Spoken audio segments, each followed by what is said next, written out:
ഹരി ഓം. കൽക്കി രൂപികളായിരിക്കുന്ന എല്ലാ നാരായണന്മാർക്കും വിഷ്ണുഗീത പാഠത്തിലേക്ക് സ്വാഗതം. ഞാൻ നിങ്ങളുടെ സ്വന്തം ഷീല അയ്യപ്പൻ. ഇന്ന് നമ്മൾ വിഷ്ണുഗീതയുടെ 4ാമത്തെ പാഠം പഠിക്കാൻ പോവുകയാണ്. ഈ പാഠത്തിന്റെ പേര് സവർണരും അവർണരും എന്നാണ്. എനിക്കല്പം ജലദോഷമുണ്ട്. കഴിഞ്ഞ 2.5 മാസമായിട്ട് റീൽസിന്റെ പുറകെ പോയി എൻ്റെ ഒരുപാട് സമയവും എനർജിയും ഒക്കെ ഇതിനു വേണ്ടി ഞാൻ ചിലവാക്കുന്നുണ്ടായിരുന്നു. കാരണം എനിക്ക് ഡ്യൂട്ടി ഉണ്ട്. ഡ്യൂട്ടിയിൽ കിട്ടുന്ന ഇടവേളകളും ഉറക്കമൊക്കെ കളഞ്ഞിട്ടായിരുന്നു ഇതിൻ്റെ പുറകെ പോയിരിക്കുന്നത്. ഇപ്പം ഞാനത് കുറച്ച് വെച്ചിരിക്കുകയാണ്. അപ്പം നമ്മൾ ഈ സവർണരും അവർണരും കുറിച്ചും പഠിക്കുന്നതിന് മുമ്പ് നമ്മൾ 3-4 പോയിന്റ് മനസ്സിലാക്കിയേ പറ്റുള്ളൂ. ആദ്യമായിട്ട് നമ്മൾ പഠിക്കേണ്ട പോയിന്റ്, ആരാണ് യഥാർത്ഥ സൃഷ്ടാവ്. നമ്മുടെ സൃഷ്ടാവ് ആരാണെന്ന് മനസ്സിലാക്കി കഴിഞ്ഞാൽ മാത്രമേ നമുക്ക് സകലതിൻ്റെയും ഉത്തരം കിട്ടുകയുള്ളൂ.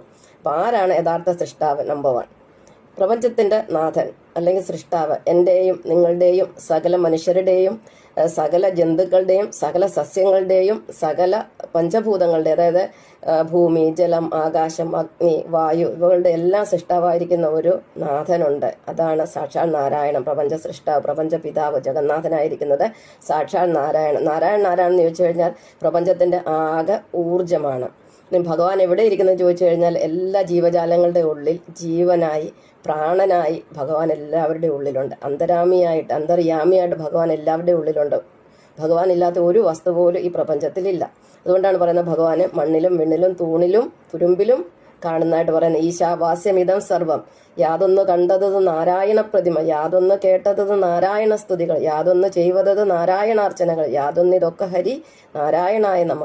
ഈ നാരായണനെയാണ് ലോകം മിശിക എന്നും യഹോവ എന്നും അള്ളാഹു എന്നും എന്താ പറയുന്നത് വിഷ്ണു, ശിവന്, വായുഗുരു, ഇങ്ങനെ പല പല പേരുകളിൽ വിളിക്കുന്നത്. പരബ്രഹ്മം എന്ന് വിളിക്കും, ഓങ്കാരം എന്ന് പറയും. ഇതെല്ലാം നാരായണൻ തന്നെയാണ്. അപ്പം നമ്മൾ ആദ്യം നാരായണനെ അറിയുക, നാരായണൻ എന്ന പേരിൽ തന്നെ അറിയുക, എങ്കിൽ മാത്രമേ നമുക്ക് ഉത്തരം കിട്ടുകയുള്ളൂ. അപ്പം 2ാമത്തെ പോയിന്റ് എന്ന് പറയുന്നത് നാരായണനാണെന്ന് നമുക്ക് എന്തുകൊണ്ട് ഇങ്ങനെ ഉറപ്പിച്ച് പറയാൻ പറ്റും? നാരായണൻ തന്നെയാണ് ഈ പ്രപഞ്ചത്തിന്റെ നാഥൻ, അല്ലെങ്കിൽ നമ്മുടെ സൃഷ്ടാവ് നാരായണനാണെന്ന് എങ്ങനെ നമുക്ക് ഉറപ്പിച്ച് പറയാൻ പറ്റും? അതിന് 3 കാരണങ്ങളുണ്ട്. ഒന്നാമത്തേത്, നരൻ എന്ന വാക്ക് വന്നിരിക്കുന്നത് നാരായണനിൽ നിന്നാണ്. നമ്മളെല്ലാം നരന്മാരാണ്. അപ്പോൾ ഈ നരൻ എന്ന പേര് വന്നിരിക്കുന്നത് നാരായണനിൽ നിന്നാണ്. 2ാമത്തെ പോയിന്റ്, ശാസ്ത്രം നമ്മളെ പഠിപ്പിച്ചിട്ടുണ്ട് ജീവൻ ഉത്ഭവിക്കുന്നത് ജലത്തിലാണെന്ന്.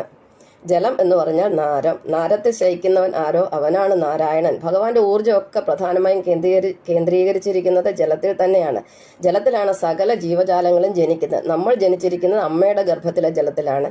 ഒരു കോഴിക്കുഞ്ഞ് ജനിക്കുന്നത് മുട്ടയിലെ ജലത്തിലാണ്.